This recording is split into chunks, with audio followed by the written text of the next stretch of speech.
Hello, all my Montville friends. How is everybody today? This is Miss Jessica with the Montville Library for our fairy tale story time. So I hope everyone is doing well. You're getting ready for school. I cannot believe that school is just around the corner.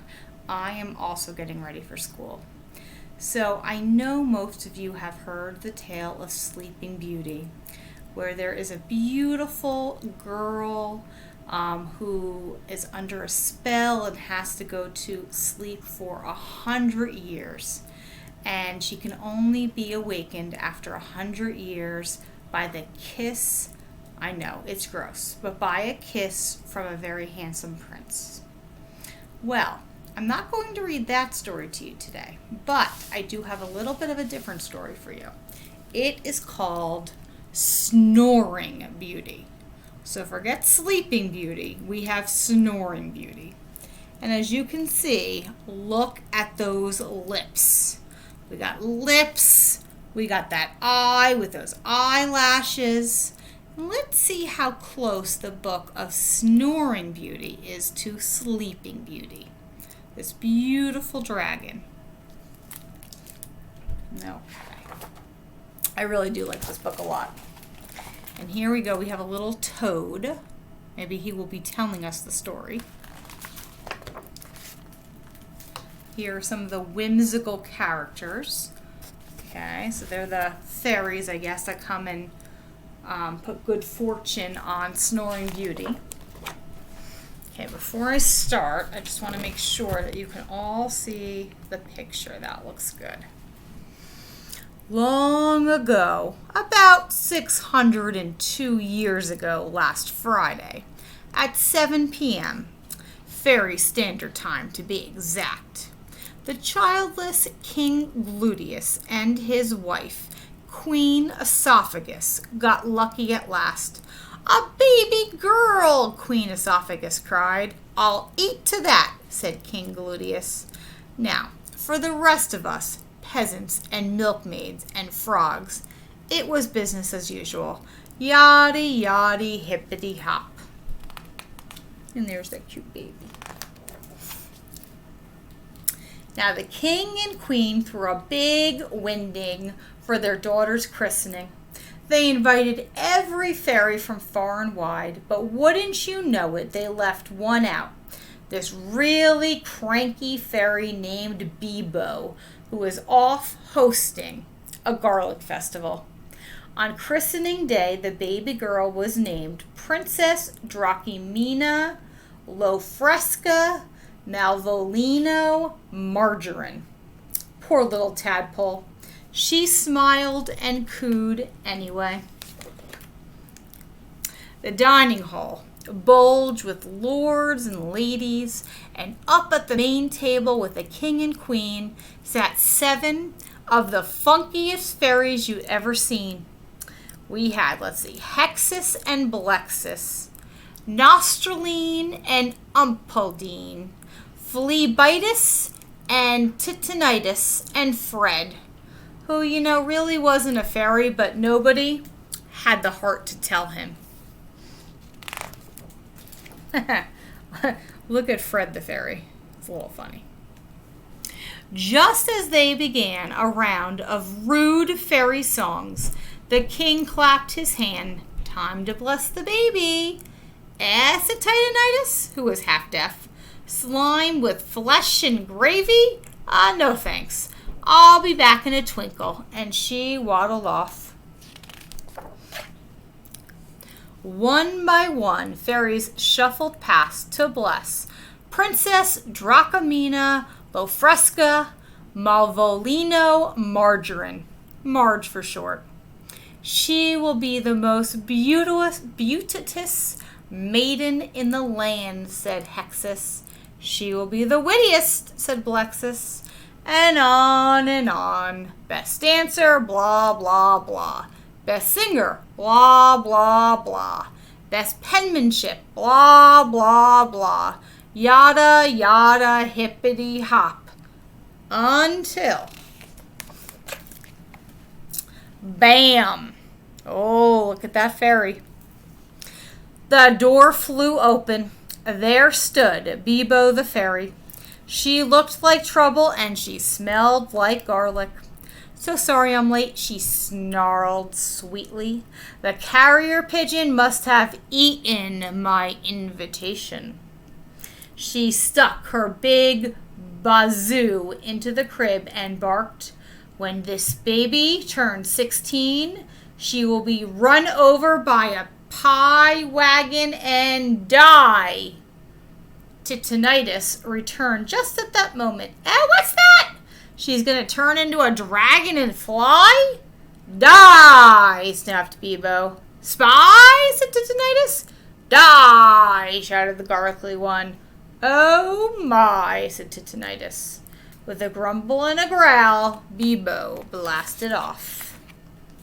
Titanitis turned to King Gluteus and Queen Esophagus. She could not undo Bibo's gift, but she could bamboozle it. "My blessing is that, instead of turning into a dead dragon..." "But Bibo said," the king began. "Your daughter will become a sleeping dragon," Titanitis continued. "And one day she'll be awakened by, a prince," the queen said hopefully. "A quince," said the fairy. "Good idea." And foof, she was gone. A quince. So first thing the next day, King Gluteus banned all the pie wagons from the kingdom. In fact, he banned all pies, even mud pies. "That should stop the curse," said the king. "Let them eat cake," sang Queen Esophagus. Years hopped along like a toad with arthritis. Princess Marge blossomed and grew, and as she grew, she became kind and beautiful, sweet and clever.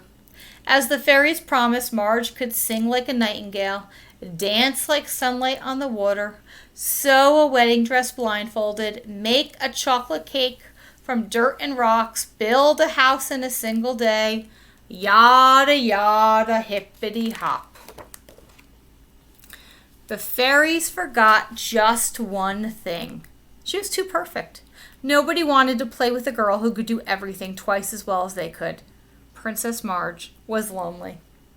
The day the princess turned 16, an old woman in a wagon rolled up to the castle. "Let me in," she pleaded. "I have a yummy, nummy treat for the princess." The young guard spied a wagon load of pastries round as a wheel. A sweet smell made his tummy rumble. Yummy, nummy indeed. After so many years, he didn't know a pie from a pollywog. The guard opened the gates. The wagon trundled inside. At that very moment, what are the odds, I ask you? Marge was crossing the road to the cake shop. The street was steep. The wagon wobbled. And before you knew it, the pie wagon swerved and crunched over her foot. "Yow!" cried Princess Marge. And just as Titanitis foretold, a la bam! Marge turned into a dragon and a la beep! She fell deeply asleep. Look at her. Look at that dragon. Now legend says that the whole castle conked out too. Yeah, right. Here's what really happened. The sleeping dragon princess began to snore. Shh. Shh. And besides being the fanciest dancer and the best cake baker in the kingdom, Princess Marge was naturally the loudest snoring dragon. Shh. Shh. Did everybody rush to congratulate Marge on her perfect snores? No, they did not. No one comforted her enchanted sleep. The dragon princess dreamed lonely dreams. Days passed. Nobody could sleep with the racket and the ruckus. Those with carriages visited far-off kingdoms. Those without wore earplugs and shouted. The king did what kings always do. He made a proclamation. It says, King Gluteus wants you to break the curse and awaken his sleeping daughter with a quince. Use of quince can be determined by the applicant. Reward, half the kingdom, the princess's hand in marriage, and a set of elf-made garden furniture. Men came to test their luck. With brass and bluster and bright ideas, they tried to waken the dragon princess. One spooned quince curry between her lips. Marge snored on. One tickled her with the leaves of a quince tree. Honk! Shee! Honk! Shee! Marge snored on. One pelted her with ripe quinces. Close, but no cigar. Marge snored on. Months passed. Suitors came and suitors went. They sang quince songs, they baked quince pies, they told quince jokes, they sighed quince sighs. They built a quince alarm clock that squirted jam and jelly. They made a quince-filled rubber ball to bounce upon her belly. But nothing worked. Yada yada hippity hop. Marge snored on. Then one day a dusty young man clip-clopped into town. What is that awful noise? He asked a milkmaid. What? She shouted. I can't hear you. I'm wearing earplugs. She took him out. I said, what is all the noise? Bellowed the man. Oh, no need to shout, said the milkmaid. And she told him Marge's sad, sad story. The man studied the dragon princess. She was pretty cute for a dragon. He timed her snores. Shee! He leaned into the blast, ears ringing. Shee! His hair blew back, but he puckered up. Shee! And then, smack, blink, those dragon eyes popped open, and yada yada hippity hop. Marge's scales melted. Her tail shriveled, and she shrank back into a human girl again. Are you a wizard? She asked the man. Golly, no, I'm a prince, he said. Prince Quince, to be exact. Well, the king kept his word, and in 2 shakes of a frog's flipper, the prince and the princess got hitched. This time, all of the fairies were invited. The kingdom whooped it up with a hey, nunny, nunny, and a hot cha-cha. Do you love me? Asked the princess. With all my heart, said the prince, even though I'm the best at everything. Prince Quince smiled. Honey, nobody's the best at everything. At last, the newlyweds tiptoed off to their chambers, where they whispered sweet nothings and drifted off to sleep. Look at his face. Later that night, something awakened the prince.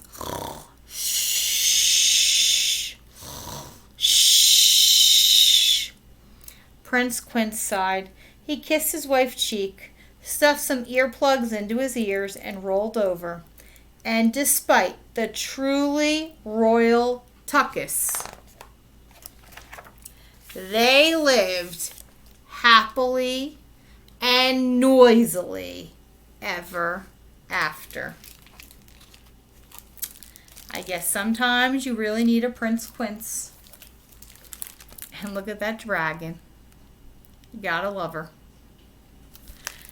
All right, everybody. I hope you enjoyed Snoring Beauty.